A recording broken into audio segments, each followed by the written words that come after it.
Yes, salut tout le monde, bon dimanche, j'espère que vous allez bien. De retour cette semaine encore une fois avec une préparation hebdomadaire et ça va en être une solide. Écoutez, si vous me suivez depuis longtemps ou depuis tout récemment, vous avez vu probablement passer plusieurs statements que je mentionnais que ce range-là devrait prendre fin autour du... En fait, pas autour, spécifiquement le 18 mars ou le 20 mars.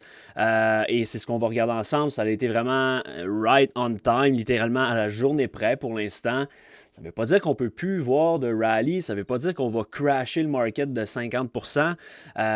Mais lorsque vous comprenez c'est le marché des options, puis comment on peut arriver à ce genre d'analyse-là, puis c'est pas très complexe, je veux dire, tu sais, c'est du knowledge que je donne ici et là dans les preps à chaque semaine, mais il reste qu'il y a beaucoup d'informations, et si vous prenez le temps de juste analyser un petit peu plus loin que faire ça, exemple, en écoutant la TV, puis ça rentre d'une oreille, ça sort par l'autre, ben, il y a quand même beaucoup de choses intéressantes à aller chercher dans ces courtes préparations hebdomadaires-là. Donc, on va revenir sur la semaine passée, évidemment, on va regarder le calendrier économique, qu'est-ce qui nous attend pour cette semaine, puis on va finir avec notre petit overview pour la semaine qui s'en vient. Donc, c'était un rollover, c'était l'OPEX la semaine passée. Je vous avais fait mettre une ligne rouge verticale sur vos graphiques pour le 20 mars et je vous ai mentionné techniquement le mercredi d'une semaine OPEX, particulièrement dans un corps, particulièrement dans cette situation-là. C'est là qu'on voudrait voir un certain turning point. C'est même le titre de la prep la semaine passée. J'attire votre attention, là, les chiffres vont changer entre le retour sur la semaine passée et le prix actuel des contrats Nasdaq, parce que les contrats, on est passé des contrats de mars aux contrats de juin. Donc, juste comprendre ce petit changement-là. Mais si on revient rapidement là, sur, peut-être en une heure, juste rapidement sur la semaine, puis qu'est-ce que je mentionnais. Je mentionnais que le début de semaine ne m'intéressait pas. Donc, je vous avais littéralement dit, pour moi, il n'y a pas de... J'ai pas d'intérêt, ou peu importe, en fait, peu importe ce qui se passe jusqu'à mercredi, le 18 mars, ça ne veut pas dire grand-chose. Ça ne veut pas dire qu'on ne peut pas le day trader, mais je ne vais pas prendre, je vais pas tenir rigueur au marché de qu'est-ce qu'il fait jusqu'à mercredi.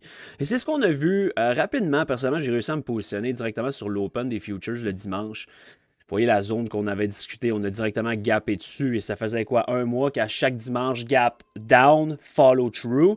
Ben, qu'est-ce qui est arrivé cette semaine? Tout le monde était super bearish. J'avais même commencé à avoir des trucs trendés sur Twitter à propos de la Taïwan, etc. Tu sais, c'est une situation qui est totalement d'actualité, puis que je pense qu'éventuellement, il peut y avoir un move de ce côté-là.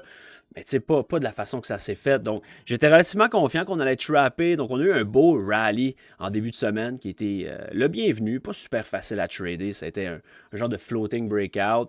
On est allé graviter vers le bloc ici. Pas été en mesure de prendre un high d'importance que je vous ai mentionné. Je vous avais dit, c'est pas mal le max que je voudrais le voir rally cette semaine si jamais on va up. Et right on time, littéralement quelques heures après minuit, le 18 mars, on a frappé un high et c'est le plus beau sell qu'on a vu depuis longtemps. Il y a eu de la continuation, ça a été, je ne veux pas dire violent nécessairement parce que ça va être un slow bleed down market, stair step down. On va avoir la chance d'en reparler, mais c'est ce qu'on a vu se mettre en place. Donc, littéralement, à la journée près, un sell pour l'instant qui est d'à peu près 5%. Je pense pas que c'est la fin, mais tout ça pour dire que c'est relativement précis directement sur le temps, mais aussi sur les zones. Regardez comment on est venu, une fois qu'on est venu closer en dessous de ça, on l'a respecté. Où est-ce qu'on a piné la fin de la semaine? Là-dessus également. Donc, tu sais, aucun close en dessous. Donc, très belle semaine du côté du Nasdaq. Et ça a été la même chose du côté du SP500. Un petit peu plus weak, mais également un petit peu plus précis dans son rallye. Vous voyez le bloc ici vraiment à la perfection. Par la suite, on est venu closer. Tu sais, vous voyez le bounce parfait sur l'open le dimanche. Premier rallye, un autre rallye, close en dessous, on le respecte et on a pris de l'expansion en dessous des lots. Quand même de belle façon. Donc, très belle semaine overall. Vraiment content de l'analyse que je vous mets en place. Tu sais, c'est pas comme si, mettons, on avait collé les deux côtés ou que je vous aurais dit, je favorise le downside. Oui, je favorise le downside, ça c'était clair, mais de là à le donner à la semaine près, c'est déjà bon, mais à la journée près, c'est bien. Tu sais, c'est pas le but nécessairement, puis je dis pas ça pour braguer, c'est juste que c'est le genre de choses que c'est pas nécessairement qu'il faut que tu prennes ces shorts-là qui sont parfaits, mais surtout peut-être t'empêcher de prendre des mauvaises décisions qui auraient été de regarder pour du upside. Tu sais, le rallye de début de semaine a probablement trappé beaucoup de gens, probablement encore beaucoup de monde qui ont acheté le dip, alors que c'est pas le moment d'un point de vue structure, d'un point de vue option, d'un point de vue OPEX. C'est souvent ça. La connaissance, les compétences que vous allez développer en trading vont pas simplement vous faire prendre des bonnes décisions, mais vont surtout vous faire éviter des mauvaises décisions. Et ça, c'est quelque chose que je dis souvent. Pour moi, c'est la chose la plus importante. Rapidement, revient sur le dollar US. Il n'a pas fait grand-chose, le sideways. Je vous mentionnais que tant qu'on gardait le genre de gap and go ici, je favorise up. Ça a été sideways, pas vraiment grand-chose à dire là-dessus. Le gold, on pourra en reparler, mais on a eu un retracement assez imposant. Je vous mentionnais que ça ne m'intéressait pas beaucoup. Je favorisais quand même lower. Une fois qu'on est sorti de ce range-là avec expansion, là, ça l'a quand même pris pas mal d'accélération. Donc, on verra pour la suite. Le crude continue à être résilient. Donc, on l'a vu s'accrocher autour du chiffre 100. On va pouvoir en discuter également un petit peu plus en détail tantôt. Maintenant, calendrier économique, on peut regarder ça ensemble. Cette semaine, c'est une semaine un peu plus mollo, mais il va y avoir beaucoup de Fed speakers, il va y avoir beaucoup de meetings qui vont se faire. Vous avez vu, là, en fait, vous ne l'avez peut-être pas vu, mais si je vous le montre avant qu'on aille là-dessus, si on regarde les yields, le marché en ce moment est en train de price in. Pas seulement retirer des price cuts qui étaient anticipés cette année, mais on commence même à pricer in un rate hikes. Donc, on commence à anticiper une hausse des taux d'intérêt. Pour vrai, si vous me suivez depuis comme 2 ans là, ou 1 an minimum, c'est des choses que j'ai parlé. L'inflation ne reviendra pas sous contrôle comme on tente de nous le faire croire. Les datas sont rig as fuck. Il y a beaucoup d'éléments. Les yields ont jamais lâché. On a resté autour, on s'est accroché autour de 4 alors qu'on est en train de couper les taux, qu'est-ce qui est beaucoup, beaucoup de choses contradictoires. Donc, c'est la beauté un peu, là. Tu sais, je dirais que cette semaine, c'est un peu le point tournant du macro qui lag depuis 3-4 ans. Puis le macro lag toujours avec le technique puis avec le temps réel. Là. Mais on est en train vraiment à la croisée des chemins sur plusieurs choses. Donc, c'est intéressant de voir tous les pions tomber aux bons endroits. Si on revient pour le calendrier économique, donc relativement mollo, là, construction spending lundi, mardi, on a des chiffres revisités un petit peu, des PMI autour de 9h45, quand même intéressant. Mercredi, relativement mollo. Jeudi, jobless claim hebdomadaire, pas grand-chose de critique là-dessus. Et vendredi, des datas revisées également, donc avec des Fed speakers. Donc, un petit peu plus intéressant, mais c'est une belle semaine en perspective, vraiment, là, avec le VIX, Peration et l'OPEX qui est derrière nous. On rentre dans quelque chose de vraiment, vraiment intéressant qu'on va discuter juste après avoir regardé les earnings. Pas mal fini du côté des earnings, du moins ceux que je regarde, là, pour vrai, vite comme ça. Il n'y a aucune compagnie là-dedans qui m'intéresse, donc on ne passera pas plus de temps là-dessus, mais sachez qu'il y a encore quand même des résultats financiers qui sortent là, quotidiennement. Maintenant, si on tombe dans la réalité de qu'est-ce qui nous attend pour la suite. Donc, si je vous remets juste en contexte rapidement. Depuis littéralement cet été, juillet, je mentionne mon intérêt imposant vers cette zone-là. Comprenez-moi bien, on a rally quand même 15% plus haut. C'était pas nécessairement que j'étais en train de dire on short n'importe quoi, mais c'était plus justement à chaque fenêtre, on va regarder peut-être pour voir un retracement là-dedans. Donc finalement, on a eu un genre de, je ne veux pas dire un blow-off parce que c'est pas vraiment un blow-off, mais on a eu une tentative de prendre l'expansion higher vers la fin de l'année, qu'est-ce qui est correct. Par la suite, le méga range, mais je suis relativement clair dans mes dires depuis janvier, depuis le début de l'année. Mon main focus pour Q1 est vers ces niveaux-là. Là, on arrive à tourner le coin Q1, on est à quelques pourcents de mes objectifs. Ça demeure mon principal target. Je pense qu'on va vraiment voir quelque chose qui s'en va là-dessus, qui gravite vers ces niveaux-là. Mais comprenez-moi bien, je mentionne gravite parce que tout le monde en ce moment, c'est un peu le max pain trade où ce que le marché veut aller plus bas, ça c'est indéniable, mais tout le monde est positionné pour ça. Donc ça fait quoi? Ça fait qu'on n'a pas de violence sur le downside. C'est sûr, regarde ça là. On a eu nos premiers peut-être grosses journées Reds la semaine passée, mais rien de... En daily, ça fait peut-être des belles chandelles, mais si tu le regardes intraday, là, c'est vraiment un slow. stair step down en escalier. Alors que dans tous les livres, puis tout ce qu'on nous a tout le temps dit, c'est le marché monte en escalier et descend en ascenseur. Mais en ce moment, c'est un peu l'inverse que vous risquez de voir. On risque de voir des spikes très violents, des rallyes très violents qui vont durer de quelques minutes à quelques heures à quelques jours, dépendamment de où est-ce qu'on va se situer.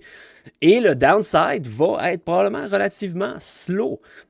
Donc, mettez-vous ça en tête si vous voulez comprendre un peu plus qu'est-ce qui se passe, puis qu'est-ce qui risque d'arriver. Puis encore une fois, c'est juste mon opinion. Mais on a été pas mal accurate là, sur qu'est-ce qui est en train de se passer. Mais allez voir 2022, c'est similaire. Tu vas voir la daily chart, t'es comme aïe, c'était violent. Va intraday. Tu vas voir à quel point que je veux dire qu'on descend en escalier, puis que le marché, tu sais, quelque chose que je peux illustrer, là, c'est que généralement, on veut un marché qui fait quelque chose comme ça, puis qui drive, tu sais, le downside de il accélère au début, puis après ça, il décélère vers le bas. On risque plus de voir un marché en ce moment qui décélère en haut, doucement. Et là, de temps en temps, OK, boum. Dans la portion où ce que normalement on slack, c'est là qu'il va accélérer. Puis je vous dirais que cette semaine, ça pourrait être une fenêtre pour ça. Parce que là, on est on-pin un petit peu, on tourne la page sur l'OPEX. C'est notre fameuse fenêtre de faiblesse ou fenêtre de non-force que je parle aussi, si souvent, en fait, une fois par mois. Mais là, on parle d'un OPEX de corps, donc encore plus pertinent, encore plus imposant. Donc, si on veut smasher puis avoir une petite ride assez violente, là, je pense que la fenêtre est ouverte pour cette semaine et je ne serais pas surpris qu'on voit relativement rapidement plusieurs des gros objectifs que je vous ai donnés à être attaqués. Du moins, c'est la première fois depuis le début de l'année que c'est mon main target cette semaine. Précédemment, on était trop loin, c'est pas quelque chose qui était réaliste. Là, je vous dirais que c'est quelque chose qui est réaliste de voir tu sais, c'est 3%, c'est pas énorme. On est à 3% des targets qu'on a call out depuis plusieurs mois. On y approche et je pense que cette semaine, c'est vraiment une semaine qui va être un point tournant pour ça, c'est certain. Donc, si on va en H1, c'est facile, là, cette semaine, je vous dirais que c'est la plus belle prep d'un point de vue technique pour un plan de match parce que j'ai pas vraiment une tonne de if-then. C'est plus si on fait ça, je veux faire ça. Puis il n'y a pas 12 options. Donc, meilleur des mondes. OK, cette semaine, en début de semaine, on a un rally. J'aimerais voir un up move en début de semaine, lundi, mardi. Mercredi, il faudrait que ça commence à tourner. Par contre, je ne voudrais pas voir quelque chose de soutenu toute la semaine. Ça serait même probablement, si on est soutenu toute la semaine, ça va probablement vouloir dire qu'on va avoir un rallye un petit peu plus imposant. À ce moment-là, je demeure quand même bearish, mais je m'attends de voir de quoi qui va surprendre pas mal de monde si mercredi, on n'a pas réussi à tourner le coin. Par contre, je favorise vraiment un début de semaine up pour voir un point tournant comme n'importe quel, on va shorter n'importe quelle zone sur un pop, ça c'est certain. Donc première étape, là, si on voudrait être vraiment lourd, c'est sûr, il y a toujours l'option du gap down ce soir, puis qu'on se ramasse demain matin le weekly target frappé. Sérieusement, c'est pas impossible. J'espère que ça sera pas ça, parce que si c'est le cas, ça va compliquer pas mal la game, surtout sur le downside. Mais meilleur des mondes, c'est, OK, si on est vraiment pesant, on serait capable peut-être de framer un short over le high ici, 24-300, sans prendre d'expansion, puis déjà commencer à tourner le coin. Quelque chose que je doute un petit peu, on n'est pas très loin, donc je m'attends plutôt à ce qu'on vienne graviter dans ces zones-là. J'ai 3 zones vraiment importantes, donc on parle de 24-500, 24-580 et 24-640. Je ne peux pas vous dire, en fait, ils devraient tous donner une certaine réaction. Donc, pour moi, c'est des opportunités peut-être de voir, OK, on prend un short ici en scalp. Par la suite, OK, on va regarder un short en scalp. On va regarder un short en scalp. On va regarder un short en scalp. Quelque chose du genre, là, à ce moment-là, une fois qu'on va avoir mis des up candles là-dedans, si on revient mettre des down candles, le rally suivant, c'est un no-brainer. C'est sûr, ça serait la perfection. C'est pas tout le temps parfait, on s'entend. Mais mon main focus, c'est d'ajouter sur mon positionnement bearish actuellement. Et intraday, c'est également profiter des pops pour shorter. Il y a quand même du long qui va pouvoir se framer de temps en temps sur des zones clés, mais ça va être des purs scalp vraiment le plus simple possible. Je ne suis vraiment pas, mais vraiment pas intéressé à acheter quoi que ce soit en ce moment. Mon focus demeure bearish, même plus que jamais, parce que là, on est right on time. La date exacte qu'on s'attendait à ce que le marché tourne, il a tourné. Il a accéléré sur la deuxième date qui est l'OPEX. Et là, on rentre dans une fenêtre où ce que le marché est beaucoup moins soutenu. Il n'y a plus de support des flots d'un point de vue structural. Donc, s'il y a du downside à avoir, la fenêtre est tout grande ouverte cette semaine-là. Big, big time. Donc voilà, c'est le focus sur le Nasdaq. Si on regarde le SP500 maintenant, puis avant ça, je veux vous montrer quelque chose de pas trop beau, là. Ouvrez la weekly chart sur Nasdaq. Pour vrai, je pense pas que j'ai vu ça souvent. Il y a quelqu'un qui en a parlé dans le Discord cette semaine. J'étais au courant de ça, mais on dirait que quelqu'un qui le dit, j'ai regardé encore, puis j'étais comme, c'est vrai que ça n'a pas de sens à quel point. Tu sais, c'est quand même gap and go, gap and go, gap and go. Faut. Ça, c'est vraiment, mettons, là, que.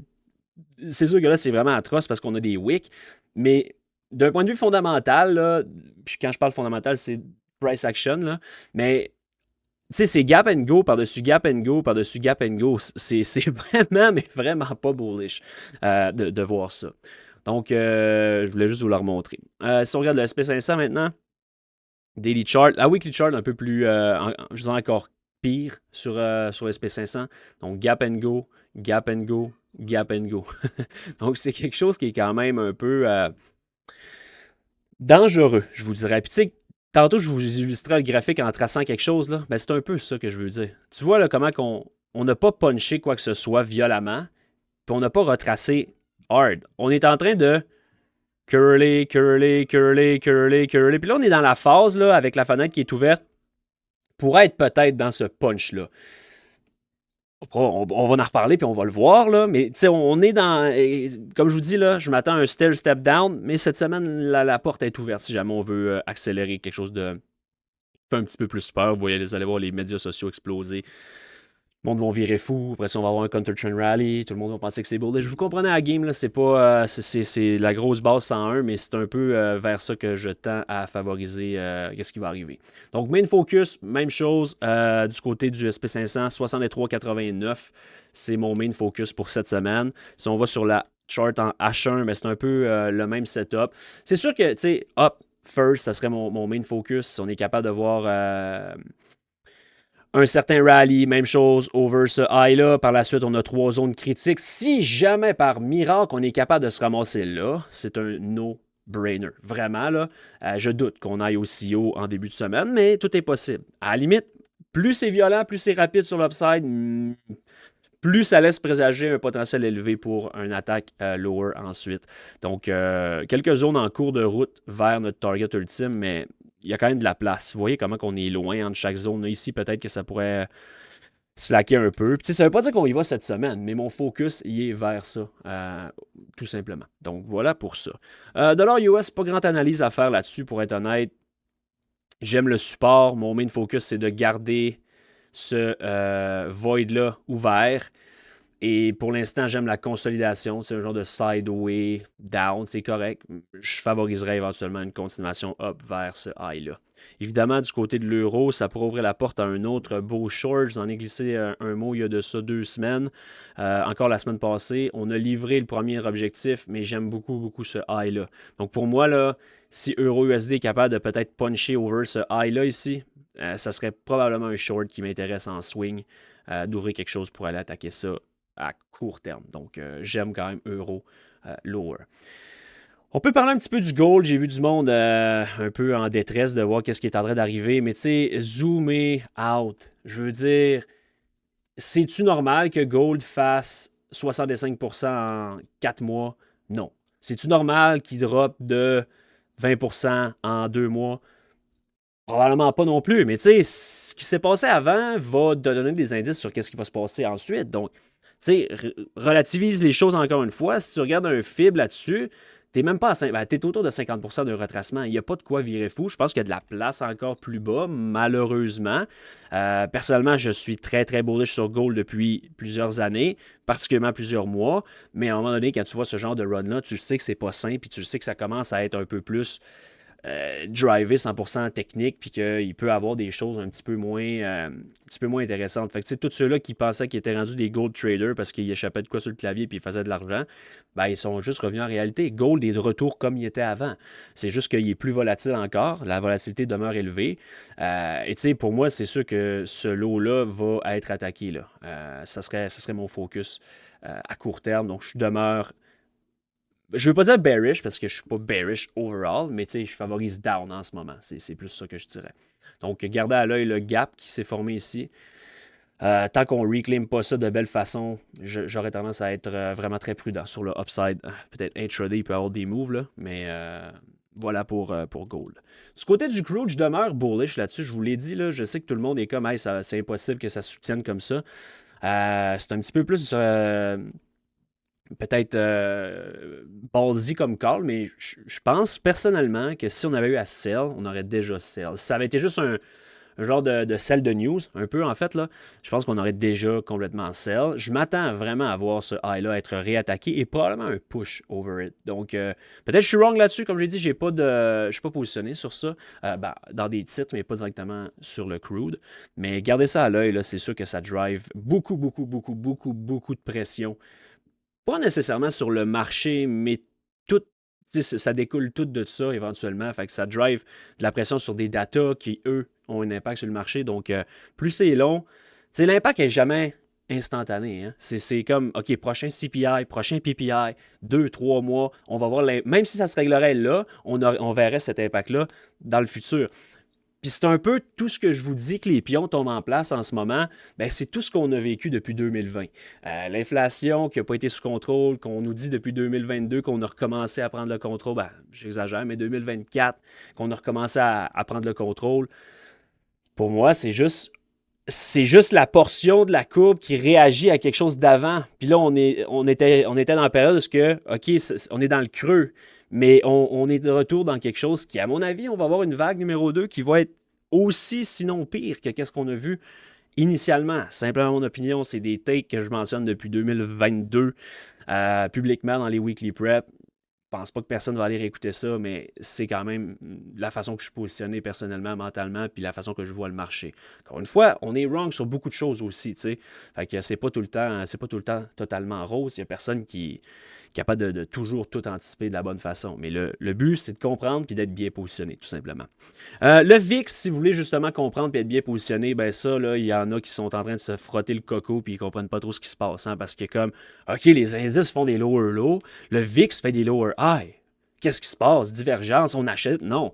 Ben non, c'est à vous autres les oreilles, mais dans le sens que attendez-vous pas de voir le VIX spiker à 50, 60, 80 comme on a déjà vu dans des bear markets, entre guillemets, puis on n'est pas là encore, mais puis, tu sais, rien n'est possible. Là. Demain matin, la Chine invade la Taïwan. Des bonnes chances que le VIX il se réveille avec un expresso. Tu sais, mais overall, dans le marché stair-step down que j'anticipe, pour moi, le VIX va avoir quelques spikes ici et là, mais ça va être OK, on a un spike, on crush. On a un spike, lower high, on crush. Sauf que les indices de leur côté vont probablement faire des hard lower low. Puis la volatilité va faire des lower high, comme on a vu en 2022. Donc, faites attention. Les gens sont positionnés, mais je pense que c'est inévitable. Souvent, quand c'est quelque chose que les gens anticipent et que les gens sont positionnés pour quelque chose, souvent, ce outcome-là n'arrive pas parce que la puissance inverse un peu le phénomène. Mais là, je pense pas que c'est quelque chose qui s'invalide. Je pense juste que ça va être difficile parce que si tu as des protections avec des puts, mettons, tes puts ne performent pas tant bien parce que la volatilité se fait crush. Fait que tes protections ne payent pas ou équivalent pas le downside que tu es en train de manger sur tes stocks. C'est quelque chose qui est rare, c'est quelque chose qui est très difficile à trader d'un point de vue positionnement, portefeuille, etc. Mais je pense vraiment que c'est là-dedans qu'on s'en va, puis c'est quelque chose que je vous partage depuis plusieurs mois déjà. Donc le VIX, gardez ça à l'œil. Gardez également les yields à l'œil, parce que ça, c'est pas rose, mais pas du tout, là. Donc, c'est vraiment hâte de voir où est-ce qu'on va se ramasser avec les yields. Mais ici, il faudrait que le 10-year spike à 5%, alors qu'on est en train de couper les taux depuis 2 ans. Couper / poser. C'est not good. Là. Fait que gardez un œil attentif sur les yields. Rapidement, en 2-3 minutes, qui va probablement être 5, je vais vous parler un petit peu des large caps qui m'intéressent. Donc, Tesla, on en avait parlé, je vous mentionnais.